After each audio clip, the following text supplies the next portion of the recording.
ये नहीं चलेगा, यहाँ के लोग झूठ बोल रहे हैं।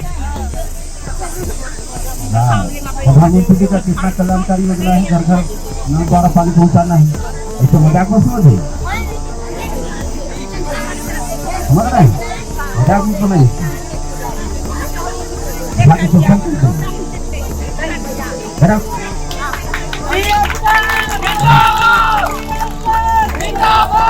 छत्तीसगढ़ के मुख्यमंत्री विष्णुदेव साय इन दिनों गांव-गांव जाकर खुद हालात देख रहे हैं। सोमवार को वो गौरेला पेंड्रा मरवाही के नेवसा गांव पहुंचे, जहां ग्रामीणों ने बताया कि गांव में हैंडपंप खराब पड़े हैं और नल जल योजना अधूरी है।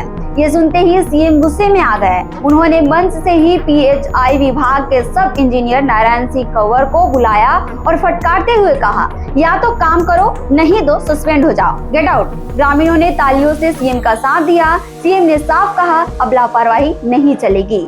इसके बाद उन्होंने मुंगेली में भी एक्शन लिया, जहां लंबे समय से अधूरा जल प्रोजेक्ट के चलते एग्जीक्यूटिव इंजीनियर को सस्पेंड कर दिया गया। वहीं जीपीएम के खराब रिजल्ट को लेकर डीईओ को भी सस्पेंड कर दिया गया।